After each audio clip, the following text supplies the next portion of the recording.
এখানের মধ্যে যদি কোনো আলেম নামের জালেমে কয় নবী তো বয়স 40-এর আগে নবী ছিলেন না, আমরা কি তার কথা মানতে পারি? কখনো মানতে পারি না। যেখানে কোরআন দিয়ে প্রমাণ নবী সমস্ত সৃষ্টি জগতের জন্য রহমত হিসাবে আগমন করেছেন, যেখানে পবিত্র হাদিস দিয়ে প্রমাণ হয়ে গেল, যেখানে আল্লাহর নবী সাল্লাল্লাহু আলাইহি সাল্লাম আদম আলাইহিস সালামের সৃষ্টির আগেই নবী ছিলেন, সেখানে আমরা নবীকে সমস্ত সৃষ্টি জগতের আগে নবী মানতে কোনো সমস্যা আছে? কোনো অসুবিধা আছে? কোনো অসুবিধা নাই। প্যারে হাজরিন, সেজন্য আমি বলতে চাই, ও নজদির দলেরা তোমরা শুনো, ওয়াহাবীর দলেরা তোমরা শুনো। হযরত আবু হুরায়রা রাদিয়াল্লাহু তাআলা আনহু থেকে বর্ণিত হাদিস, আল্লাহর নবী সাল্লাল্লাহু আলাইহি ওয়াসাল্লামকে জিজ্ঞাসা করা হইল, হে আল্লাহ রাসূল সাল্লাল্লাহু আলাইহি ওয়াসাল্লাম, কোন সময় থেকে আপনার নবুয়তি নির্ধারণ করা হয়েছে? জোরে কন্যা সুবহানাল্লাহ। সাহাবায়ে কেরাম জিজ্ঞাসা করতেছে, ইয়া রাসূলুল্লাহ, ইয়া হাবিবাল্লাহ, আপনি যে নবুয়তিটা আল্লাহ আপনারে দান করলো কোন সময় দেওয়া হইল? নবী আমার ডেকে বলে, আমার সাহাবীরা শুনুন, আমার আল্লাহ রাব্বুল আলামিন তখনই আমাকে নবী হিসাবে নির্ধারণ করেছেন যখন আমার আল্লাহ রাব্বুল আলামিন আদম আলাইহিস সালামের দেহের মধ্যে রূহকে আলাদা রেখেছিলেন। জোরে বলুন সুবহানাল্লাহ। এই হাদিসটা তাফসীরের রুহুল মানির মধ্যে বর্ণিত হয়েছে। জোরে বলুন সুবহানাল্লাহ। যেখানে পবিত্র কোরআন দ্বারা, পবিত্র হাদিস শরীফ দ্বারা দয়াল নবী, মায়ার নবী, সৃষ্টি জগৎ সৃষ্টির আগে নবী, আমরা সে নবীর ইজ্জত সম্মান, সে নবীর বিধান মেনে চলতে চাই, ঠিক না বেঠিক? আমরা আল্লাহর হাবিবের বিধান মেনে চলতে চাই। দুনিয়ার জমিনে আল্লাহর হাবিবকে বাদ দিয়ে কোনো শায়েখ, কোনো মোল্লা মুন্সির বিধান মানতে চাই না, ঠিক না বেঠিক? আমরা মানবো আল্লাহ আল্লাহ রাসূলের কথা। প্যারে হাজরিন, সে নবীজি সাল্লাল্লাহু আলাইহি ওয়াসাল্লাম, সাহাবায়ে কেরাম রাদিয়াল্লাহু তাআলা আনহু জানতে চেয়েছেন, জিবরাইল আমিন ফেরেশতা নবী সাল্লাল্লাহু আলাইহি ওয়াসাল্লামকে জিজ্ঞাসা করলেন, ইয়া রাসূলুল্লাহ, ইয়া হাবিবাল্লাহ, আপনার বয়স সম্পর্কে আমি অবগত হতে চাই। জিবরাইল আমিনকে ডাক দিয়ে বললেন, হে জিবরাইল আমিন, তুমি কি দেখেছো? তোমার বয়স কত? জিবরাইল আমিন ডেকে বলে, ইয়া রাসূলুল্লাহ, ইয়া হাবিবাল্লাহ, আমার বয়স কত এটা আমি বলতে পারবো না, আমার বয়স সম্পর্কে আমার জ্ঞান নাই, আমি জানি না।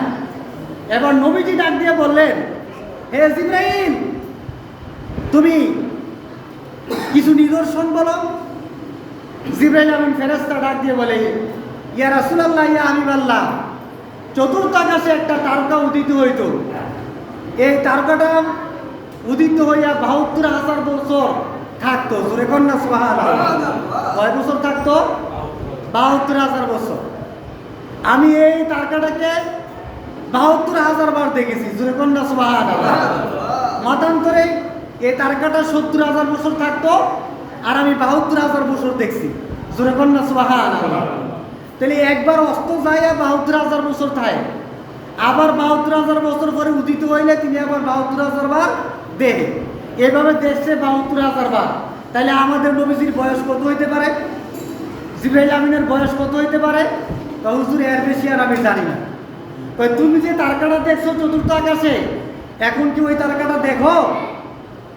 জিবরাইল আমিন ডেকে বলে, ইয়া রাসূলুল্লাহ, ইয়া হাবিবাল্লাহ, এখন তো আমি আর ওই তারকাটা দেখতে পাই না। আল্লাহর নবী সাল্লাল্লাহু আলাইহি ওয়াসাল্লাম আল্লাহর হাবিবের জামা মোবারক খুললেন, পাঞ্জাবিটা খুললেন, খোলার পরে ডাক দিয়ে বলে, হে জিবরাইল, তুমি লক্ষ্য করে দেখো ওই তারকাটা দেখা যায় কিনা। জোরে কন্যা সুবহানাল্লাহ। পাঞ্জাবি মোবারক খুলে দিলেন, পিঠটা দেখাইলেন, আর বললেন যে তারকাটা দেহনি দেহ। ইয়া রাসূলুল্লাহ, তারকাটা তো দেখতেছি, এটা হইল আমার নবুয়তের চিহ্ন। যে নবুয়তের চিহ্নটা চতুর্থ আকাশের মধ্যে ৭০,০০০ বছর উদিত হয়ে থাকতো, ৭০,০০০ বছর অস্ত যাইতো, এভাবে তুমি ৭২,০০০ বার দেখেছো, সেই নবী হইলাম আমি। জোরে কন্যা সুবহানাল্লাহ। জিবরাইল এবার বলো, এখন আমি নবীর বয়স কত হইতে পারে? জোরে কন্যা সুবহানাল্লাহ। তো সেই নবী যদি সৃষ্টি জগতের আগে নবী না হয়, তো তোমার মতন আহমদুল্লাহরা, তোমার দালালেরা নবী হইব দুনিয়ার জমিনে? জোরে করে নাউজুবিল্লাহ মিন জালে। এখানে একটা বুঝার ভুল রইল কি? মনে করেন আপনারা একজনকে চেয়ারম্যান বানাইছেন, 3 মাস আগে, মানে চেয়ারম্যান বানানোর 3 মাস আগে গিয়ে গদিত বইতে পারে না, কিন্তু চেয়ারম্যান তো বানাইছেন 3 মাস আগে। তার কার্যক্রমটা কখন শুরু হইব? যখন 3 মাস পরে আগের চেয়ারম্যান হিসাব নিকাশ দিব, গদিত গিয়ে বইব, তারপরে তার চেয়ারম্যানের কার্যক্রম আরম্ভ হইব। ঠিক না বেটি? আমাদের নবীকে আল্লাহ পাক সৃষ্টি জগতের আগেই নবী বানায় রাখছে, আদম আলাইহিস সালাম তৈরির আগেই নবী বানায় রাখছে, কিন্তু নবুয়তের কার্যক্রম বা তিনি নবুয়তের আসনে বৈশা কার্যক্রমটা পরিচালনা করছেন নবীজির দুনিয়াবি বয়সের 40 বছর বয়সে। যেরকম না মারহাবা, এইটা হইতে পারে, কিন্তু নবীজি উনি দুনিয়ায় আসার আগেই নবী। যেরকম না সুবহানাল্লাহ। আল্লাহ পাক যাকে মর্যাদা দেয়, আল্লাহ পাক যাকে ইজ্জত দেয়, দুনিয়ার মোল্লারা সেই নবীজির ইজ্জত কমাইতে পারবে? এ পর্যন্ত যত মোল্লা আল্লাহর নবীর বিরুদ্ধচারণ করেছে, আল্লাহর হাবিবের নাতি হাসাইন হুসাইনের বিরুদ্ধচারণ করেছে, এজিদের দালালি করেছে, নজদির দালালি করেছে, দুনিয়ার জমিনে খপ্পরে তারাই পড়েছে, কালক্রমে মুসলিম উম্মার কাছে, নবীজির কাছে, আল্লাহ রাব্বুল আলামিনের কাছে মাফ চাইতে হয়েছে। যেমন মনে করেন কয়দিন আগে মাফ চাইছে এজিদের দালালি কইরা এক ফিসাব কি কইছে, ওই এজিদ 100 রাত নামাজ পড়তো, মসজিদে ইমামতি কইরা নামাজ পড়াইতো, এজিদ নফল নামাজ পড়তো, মসজিদের খেদমত করতো। তাহলে এজিদ ছিল নবীর নাতি হুসাইন রাদিয়াল্লাহু তাআলা আনহুর হত্যাকারী। সুরে নাউজুবিল্লাহ। তো মুহররম মাস আসলে আমরা যদি নবীজির নাতির প্রশংসা না কইরা, হাসাইন হুসাইনের প্রশংসা না করে এজিদের প্রশংসা করি, তার মতন জালেম আর পৃথিবীতে হইতে পারে? সুন্নি মুসলমানরা যখন তাকে চাপ দিল, আপনার চরমনের পিসাব মুসলিম উম্মার কাছে মাফ চাইতে বাধ্য হয়েছে। আরেকজন বড় শায়েখ মিজানুর রহমান আজহারি নবীর স্ত্রী কি নিয়ে মন্তব্য করতো, জোরে না নাউজুবিল্লাহ।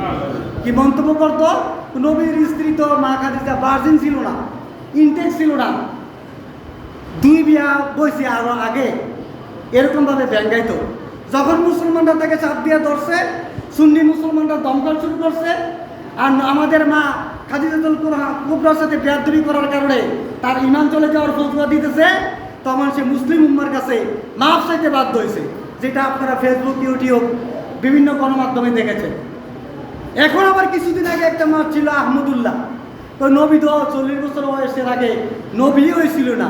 আজকে তার ইউটিউব চ্যানেল, ফেসবুক চ্যানেলে দেখতে পাইলাম মুসলিম উম্মার কাছে মাফ চাইয়া বলতেছে যে আমার কথা ভুল হয়ে গেছে, নবীজির শানে এটা আসলে 40 বছর আগে নয়, নবী তো সৃষ্টির আগেই নবী হয়ে গেছে, আসলে আমার কথা ভুল হয়ে গেছে, আমি বললাম বলে 40 বছর বয়সে নবী নবুয়তের কার্যক্রম শুরু করছে, আমাকে আপনারা মাফ করবেন। আল্লাহ যেন আমারে মাফ করে, নবী যেন আমারে মাফ করে, যারা আমার কথা শুনিয়া আপনাদের অন্তরে দুঃখ পাইছেন আপনারা আমারে মাফ করবেন। তো মাফ চাইলে তার সাথে আর কোনো কথা নাই। কিন্তু 1 সপ্তাহ যাবৎ আহমদুল্লাহ ভাইয়ের পক্ষে যারা দালালি করছেন, নবীজি 40 বছর বয়সে নবুয়ত পাইছেন এই কথাটা বলছেন, এর আগে নবী ছিলটা বলছেন, তার দালালরা মাফ চাওয়ার দরকার আছে না নাই? এখন আমি এই দালালদেরকে বলতে চাই, যারা দালালি কইরা কইছেন যে নবী 40 বছর বয়সের আগে নবী ছিল না, আপনারাও আল্লাহর হাবিবের কাছে মাফ চান, আপনারাও আল্লাহর কাছে মাফ চান। আর আপনাদের কথায় মুসলিম উম্মার মধ্যে আশিকে রাসূলেরা, সুন্নি মুসলমানেরা, তাদের অন্তরের মধ্যে দাগ কেটেছে, খরম লেগেছে, আপনারা তাদের কাছে মাফ চান। ঠিক না বেটি? মাফ চাইলে কে মাফ করে দেয়? আল্লাহ রাব্বুল আলামিন। আপনি একজনের কাছে শত অন্যায় করছেন, মাফ চাইলে আপনি মাফ করবেন কিনা? আর আল্লাহ রাসূল তো দয়ার সাগর, আল্লাহ রাসূলের কাছে মাফ চাইলে কোনো সমস্যা আছে? কোনো সমস্যা নাই। বেয়াদবি করছেন, অন্যায় করছেন, আল্লাহ আপনাকে মাফ করে দিবে, নবীও আপনাকে মাফ করে দিবে। আর যদি গাড্ডা তেরা করে শয়তানের লাহানি বইয়া দেন, মহরম কিন্তু বেশি ইবাদত করছে, আপনারা জানেননি? 9.5 লক্ষ বছর। কয় বছর? 1 বছর 2 বছর না, 9.5 লক্ষ বছর। পৃথিবীর এমন কোনো জায়গা নাই শয়তান আর আল্লাহরে সেজদা দিছে না। জোরে কোন না সুবহানাল্লাহ। তাহলে ইবাদতটা কেমন করছে? কিন্তু আল্লাহ রাব্বুল আলামিনের একটা হুকুম অমান্য করছে। আল্লাহ কইছে উসজুদু লি আদম, তুমি আমার আদমরে সেজদা দিয়ে দেখাইয়া দাও। সে কয় আপনি আমারে আগুন দিয়ে বানাইছেন আর আদমরে মাটি দিয়ে বানাইছেন, আমি আগুনের তৈরি হইয়া মাটির তৈরি যদি আদমরে সেজদা দিতাম আমি সেজদা দিতাম না। আল্লাহ কয় লানাতুল্লাহ, আমার লানত তোর উপরে, তোর ইবাদতকারী বন্দা থেকে তোর নামটা কাটিয়ে দিলাম।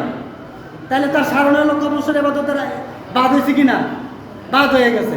কেন বাদ হয়েছে? আদম নবী আলাইহিস সালামের সাথে বেয়াদবি করছে। তাহলে আদম নবীর লোকে বেয়াদবি করার কারণে যদি 9.5 লক্ষ বছর ইবাদত বাদ হয়ে যায়, আর নবীজি মুহাম্মদ রাসূলুল্লাহ সাল্লাল্লাহু আলাইহি ওয়াসাল্লামের সাথে বেয়াদবি করলে তাদের ঈমান আছে না নাই? তাদের ঈমান কি আছে? সেজন্য আহমদুল্লাহ ভাই যেভাবে মাফ চাইছে জাতির কাছে, সমাজের কাছে, আশিকের রাসূলের কাছে, আমার ভাইয়েরা যারা আহমদুল্লাহ ভাইয়ের দালালি কইরা আপনারা কইছেন নবী তো আসলে আহমদুল্লাহ ভাইয়ের কথাটাই ঠিক, আহমদুল্লাহের কথাটাই সঠিক ছিল, নবী তো 40 বছর আগে তিনি ছিলেন না, আপনারাও মাফ চান, আল্লাহ আপনাকে কি করবে? মাফ করে দিবে। ঠিক না বেঠি? এই মিয়া বেদবের স্থান কোনো কেন নাই? বাপ মারা টাকা পয়সা বেশি দিতারেন না, বাপ মার মনে কষ্ট নাই। ঠিক না বেঠি? কিন্তু বেদবি করলে আপনারা বাইকটা বার করে দেবে, এমন আশা নাই। বেদবি করলে বাইকটা বার করে দেবে। তাহলে বাপ মায় যদি এদুরা করে, আল্লাহ আল্লাহ রসুলের বেদবির সাথে বেদবি করলো আল্লাহ সহ্য করবে না। আপনি নামাজ রোজা বেশিটা করতে পারেন না, হয়তো আল্লাহ আপনাকে মাফ করে দিবে, কিন্তু নবীজির সাথে বেদবি করলে আপনার ঈমান থাকবে না। কেন থাকবে না? আমার আল্লাহ সুস্পষ্টভাবে বলে দিয়েছে, কুল ইন কুনতুম তুহিব্বুনাল্লাহ ফাত্তাবিউনি ইউহিব্বুকুমুল্লাহ ওয়া ইয়াগফির লাকুম যুনুবাকুম ওয়াল্লাহু গাফুরুর রাহিম।